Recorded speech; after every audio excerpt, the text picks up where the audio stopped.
Good morning. Welcome to Pete's Garage. Today, I'll be working on the fuel injection system on the Suburban.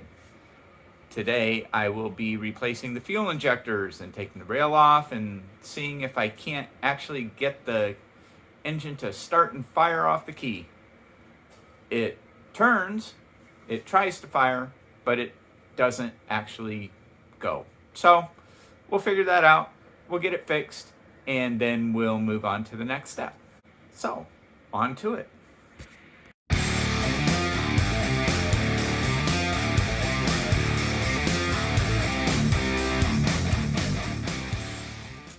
Okay, fuel injectors are out, and they're as nasty as I thought they were going to be. This is what they looked like when they came out, and they're all gunky and nasty and just California gas. I think that one was working. It dripped gas when I pulled it out. The rest of them, not so much. So I've got these eBay injectors that I took a gamble on. We'll see. They have to be better than the injectors that I just pulled out, because those are garbage. So, we'll see.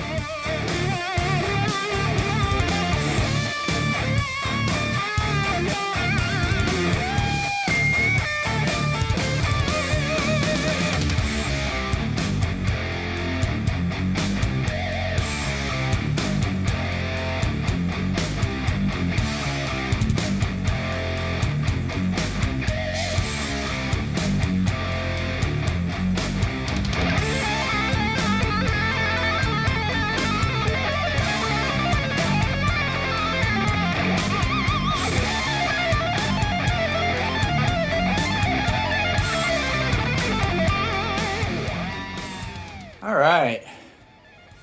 Well, injector rail's back on. I think they're all seated. It's time to repressurize the rail and see what we get.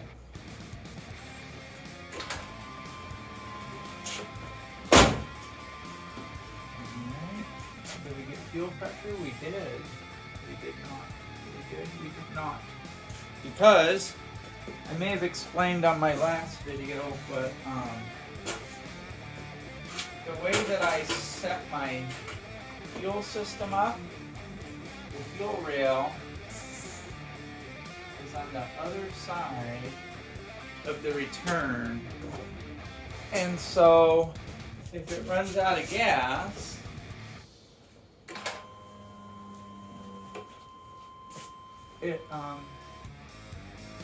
there's a little bit of pressure. It just fills the fuel rail full of air, and so I have to bleed it before it'll pressure up. You can hear a little hiss of air every time I do that. At first, when it happened, I was like, "Oh man, that's bad." But now it's just a thing. So I should work really hard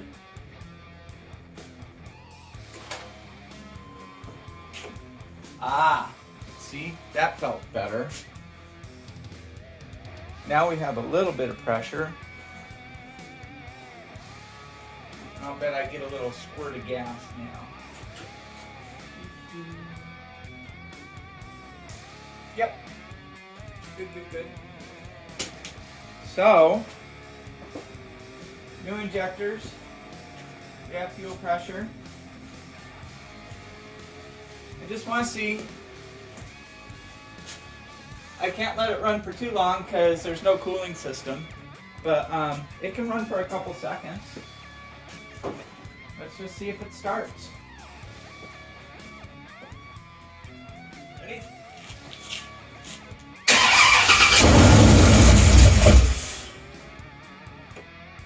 That was better. Well, key is off, ignition's off, everything's off, off, off.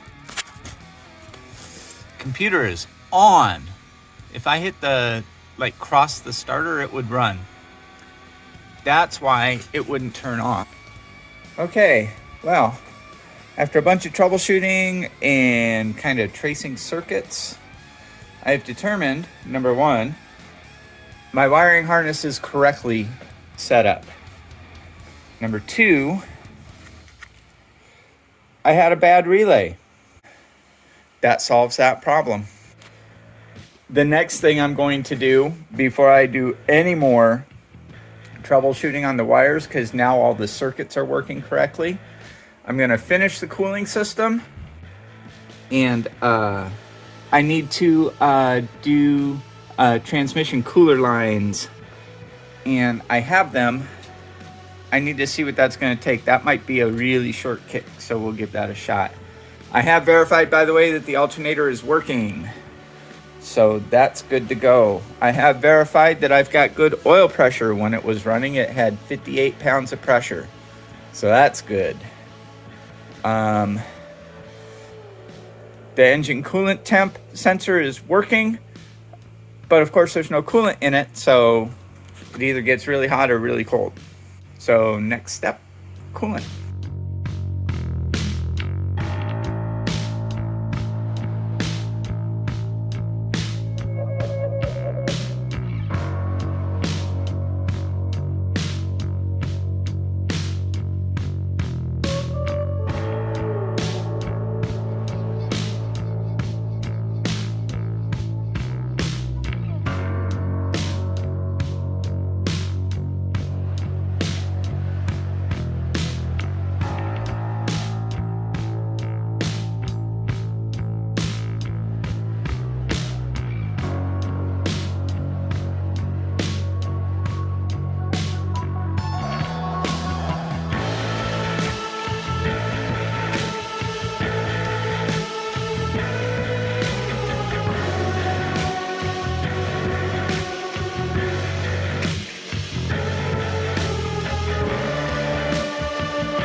Progress. I figured out what was going on with the computer. It turned out that the relay, the brand new relay that I used for the main power to the computer, failed, and it was sticking open or sticking closed, whichever way you want to look at it, and keeping the power on after it got the start signal. Replacing the relay with a fresh one solved the problem, and it now starts and stops with the key, and I can actually stop the engine, which is advantageous. Yes. I finished up the cooling system. All the hoses are routed. It took 5 gallons of coolant with that big giant 4-core radiator, so it should not overheat. I sure hope. I still have to wire in the fan relays, but I've got the relay harness all set up. All I got to do is plug the correct wires in and then mount them somewhere on one of the fenders, and it'll be good to go. I routed the transmission cooler lines and the custom transmission dipstick, and that's all good. I am missing a couple of little C-clips, and so I'll have to wait until I can go to the parts store and get some little circlips to hold the cooler lines into the radiator, and then I'm good to go. So this thing is actually real close to going to the exhaust shop.